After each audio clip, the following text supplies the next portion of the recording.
त्यामुळे रस्ते, पूल, धरणे आणि सिंचन यासारख्या पायाभूत सुविधांसाठी लागणारा निधी कुठेतरी अशा या मोफत योजनांकडे वळवला जात आहे. यामुळे राज्याच्या भांडवली गुंतवणुकीत घट होत आहे. राज्यामध्ये महागाई वाढत आहे.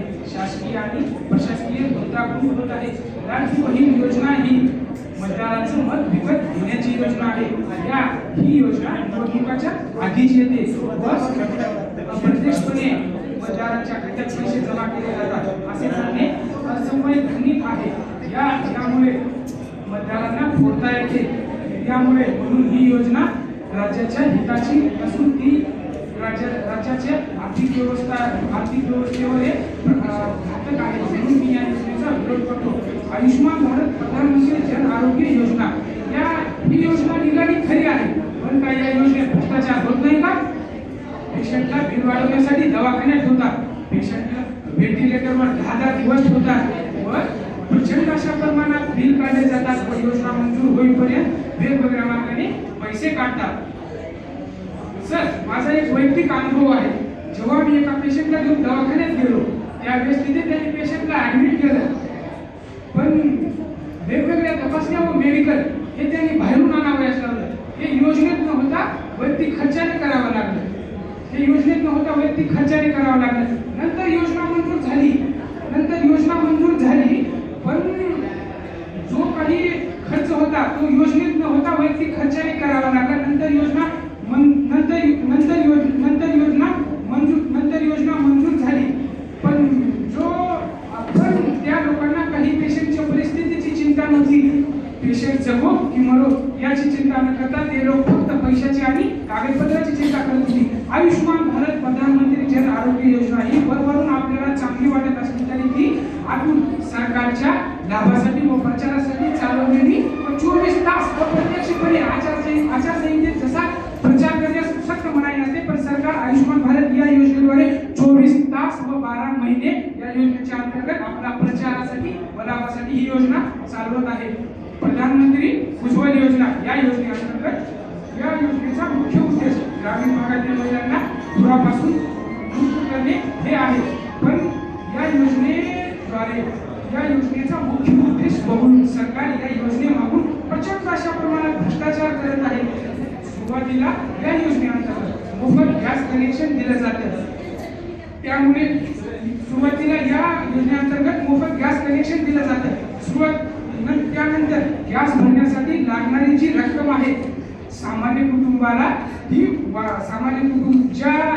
गॅस भरण्यासाठी जी लागणारी रक्कम आहे सामान्य कुटुंबाला ती परवडणारी नसल्यामुळे या वाढीमुळे कुठेतरी अनेक लाभार्थी पुन्हा चुलीकडे वळत आहेत व सबसिडीची अनिश्चितता होत आहे.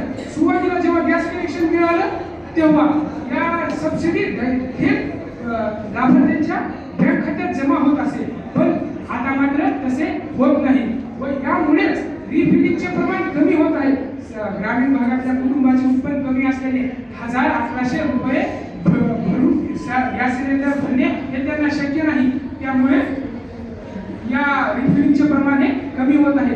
व आणखी एक बाब म्हणजे कागदपत्राची गुंतागुंत. या योजनेचा लाभ घेण्यासाठी अनेक प्रकारची कागदपत्रे लागतात. ग्रामीण भागामध्ये गरीब कुटुंबाकडे योग्य कागदपत्रे नसल्यामुळे त्यांना काही असे ज्यांना खरंच गरज आहे या योजनेची ते लोक या योजनेपासून वंचित राहत आहेत. नंतर आहे मोफत राशन योजना. या योजनेद्वारे सर्व राशन कार्ड धारकांना मोफत राशन दिलं जातं. या योजनेमध्ये जे राशन देत आहेत, जे आहार देत आहेत ते अत्यंत निकृष्ट व अत्यंत खालच्या पातळीचे आहे.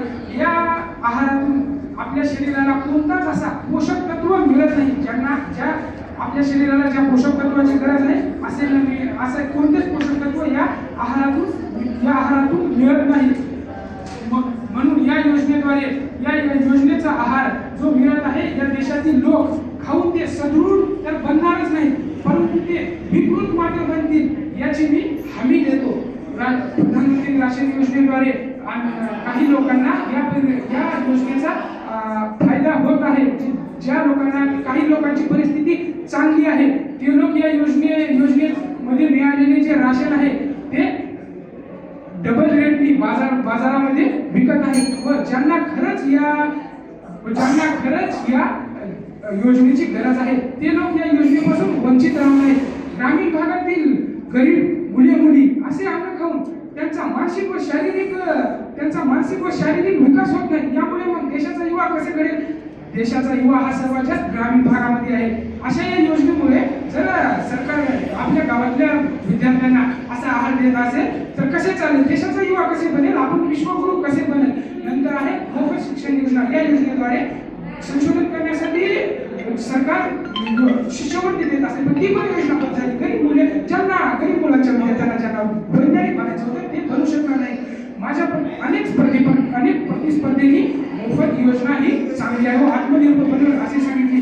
पण आपल्याला जगातील महासत्ता बनायची आहे. यामुळे या योजनेपासून दूर राहणे गरजेचे आहे.